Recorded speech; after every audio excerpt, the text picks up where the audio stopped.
মধ্যপ্রাচ্যে আবারও সামরিক উত্তেজনা বাড়িয়ে ইরান প্রকাশ করল নতুন শক্তির প্রদর্শন। তেহরান তাদের নতুন ভাসমান নৌঘাঁটি উন্মোচন করেছে।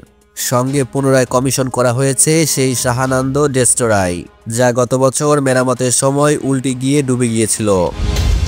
এই পদক্ষেপকে ইরানের সমুদ্রভিত্তিক সামরিক ক্ষমতার বড় অগ্রগতির হিসেবে দেখা হচ্ছে। ইরানের নৌবাহিনী জানায়, নতুন ভাসমান ঘাঁটিটি সমুদ্রে দীর্ঘমেয়াদী অপারেশনের জন্য তৈরি, যা এদিকে দেশের কৌশলগত নাগাল বাড়াবে। অন্যদিকে আন্তর্জাতিক জলসীমায় ইরানের উপস্থিতি আরও শক্তভাবে প্রতিষ্ঠা করবে। এটি ইরানের দীর্ঘদিনের লক্ষ্য, পারস্য উপসাগরের বাইরে ভারত মহাসাগর ও লোহিত সাগরেও সামরিক প্রভাব বাড়ানো।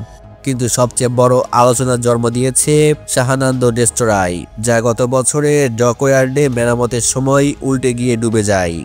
অনেকেই মনে করেছিলেন জাহাজটি বাতিল হয়ে যাবে, কিন্তু ইরান সেটিকে শুধু মেরামতি করেনি, বরং আরও উন্নত প্রযুক্তি দিয়ে পুনরায় কমিশন করেছে। এই শাহানান্দ এখন ইরানের নৌবাহিনীর সবচেয়ে আধুনিক যুদ্ধজাহাজগুলোর একটি। স্টিলথ প্রযুক্তিতে তৈরি জাহাজটি রাডারে কম ধরা পড়ে। সঙ্গে রয়েছে বহু স্তরীয় উন্নত অস্ত্র ব্যবস্থা, দূরপাল্লা ক্ষেপণাস্ত্র, টর্পেডো, অ্যান্টি-শিপ অস্ত্র, ইলেকট্রনিক ওয়ারফেয়ার সিস্টেম।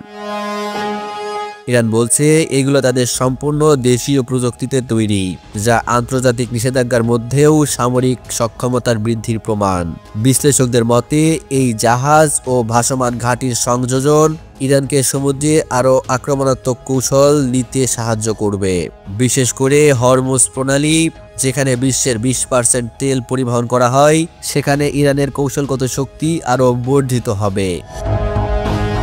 এটি শুধু প্রতিরক্ষা নয়, বরং আঞ্চলিক প্রতিদ্বন্দ্বী দেশগুলোর প্রতি একটি রাজনৈতিক বার্তা বলেও মনে করছেন অনেক বিশেষজ্ঞ। তেহরানের দাবি, ইরান কারো বিরুদ্ধে যুদ্ধ চায় না, কিন্তু কেউ ভুল করলে তার জবাব দেওয়ার ক্ষমতা আমাদের আছে। ডুবে যাওয়া শাহানান্দের পুনর্জন্ম এবং নতুন ভাসমান ঘাঁটির উন্মোচন স্পষ্ট করে দিয়েছে যে ইরান এখন আগের চাইতেও অনেক শক্তিশালী এবং সমুদ্রপথে তাদের উপস্থিতি ভবিষ্যতে আরও প্রভাব বিস্তার করবে।